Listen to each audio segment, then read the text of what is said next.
Mirasee. I'm Dr. Irena O'Brien, and you're listening to Making It. I run a business called the Neuroscience School, and we teach coaches and other helping professionals the neuroscience of change. What I wanted to be as a child when I grew up, I wanted to be a nun. I've always suffered from anxiety, and being a nun was great because then I couldn't do anything wrong. They tell you everything that you have to do. You just follow the rules, and then you can't go wrong. I went from wanting to be a nun to an entrepreneur. The nun thing faded after a while, and I did go to university, and I studied accounting, and I started working at an accounting firm.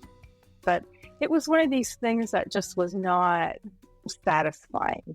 I didn't feel like I was helping to change the world. And so after my third child was born, I went back to university to study psychology. And in my first semester back, I fell in love with neuroscience. I felt like my mind had been let out of the box. Like there was just so much that I was able to learn. It was mind-blowing, the experience. How we choose our careers doesn't happen by accident. I had this anxiety and this extreme shyness all the time, so I wanted to delve into that. I also have a daughter who suffers from epilepsy. That was another reason for going into psychology and studying neuroscience. I mean, that was the reason in the background. And then I went all the way to a PhD and loved every minute of it. There are just so many insights from neuroscience that I got personally. People think that neuroscience is a thing that's not understandable and that has no practical value. And that's absolutely not true. These research studies, many of them have a lot of practical value, and I use them. So, for example, diet, the gut-brain connection. I mean, there is a huge amount of research being done about the gut-brain connection now. And that has helped me personally tremendously, like taking care of my gut microbiome. And it does affect your mind. It affects your mood. It affects your cognitive functioning. But most people really don't know that. So that's one of the things that made a huge difference for me. You can't have a healthy mind unless you have a healthy body.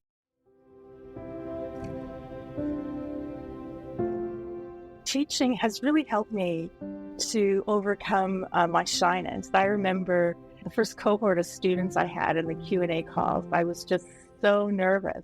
I almost jumped out of my skin during all of those calls. And I'm just so much more relaxed. 4 years into this, I'm so much more relaxed about the calls. And I'm okay now about saying I don't know. At the beginning, I did not like saying that I don't know. That was back in the day of teleseminars. And so I started doing some teleseminars. And that worked for me because nobody could see me. Nobody could see that I read my notes. And then for me, the pandemic has turned out well for me, actually, because there's many more things over the internet. And when I speak in public, in person, I start by saying that I do suffer from anxiety, and that the only way I can do this is to read my notes. And so I will read my notes, but then as time goes on during that talk, I start to relax, and then things get a little more fluid. So I stick less to my notes. But you can't ever just stay in your comfort zone, because if you're staying in the comfort zone, your life is going to shrink, because that's just the way things are. It doesn't stay static. So you always want to be pushing it a little bit. I'm just happy that I'm able to teach now, that I'm able to speak in public. I did coach for a couple of years, but as an introvert and shy, I was never good at finding clients. But so for the few that I had, I remember one who was a lawyer. She was also into investments. And I could not get her to a level of self-awareness where I would have wanted to. She stopped at a certain point. So I felt that it was a failure. But she came back to me months later and said it was a fantastic experience. So you can only take them as far as they're able to go. And so I think probably where I had wanted to take her was too big a step. I started my program as a membership site, and I was involved in a coaching community.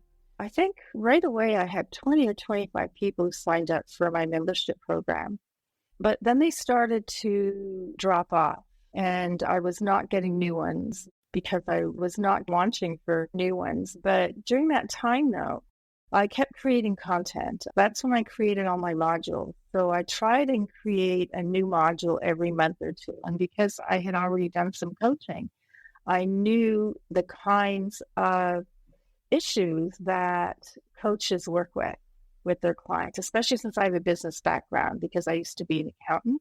So it was more for the executive career leadership type coaches, but not exclusively. I had people who stuck with me for almost 10 years.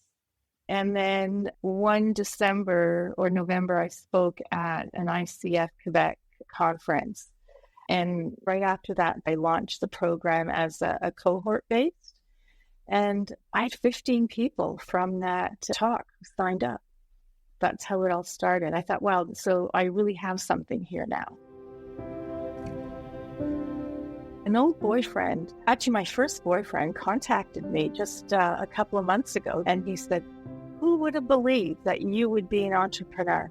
So I feel that I'm making it now. Making it is making enough money from something that you love doing, where you can support yourself, enough money to do the things that you want to do, and something that is worthwhile. So my mission is to increase self-awareness on the planet. And I do that by teaching coaches and helping professionals who then pass on that knowledge to their clients, because there is no change without self-awareness. What's been exciting, though, apart from the neuroscience, is building a business. That has been really exciting because that is all new to me. I found that really exciting. A mistake that people make is not paying attention to what clients want. So in my own journey, when I had the membership program, people had been asking for a certificate. They wanted a certificate. Well, I mean, the certificate is just for me. So I thought, well, I mean, it has no value, but they wanted the certificate. And they also wanted continuing education units with the ICF. And I held out for years that I didn't do it. And as soon as I started to offer certificates and apply for accreditation with the ICF to offer continuing education units, that's how I got my first cohort, my 15 after that talk, because it was a pilot, so it was kind of half price. And I was applying for continuing education units. So those two things made a difference.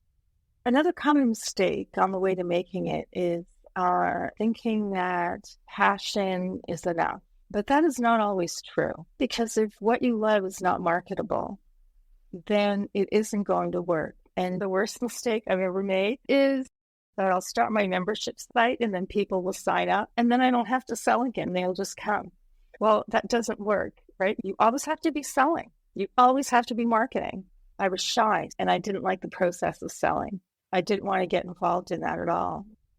There was a coach that I had, a business coach. She was also a psychologist. She really did help me through with the anxiety part, or at least keep moving forward in spite of the anxiety. The main thing that she encouraged me to do was live teaching over Zoom to a few students.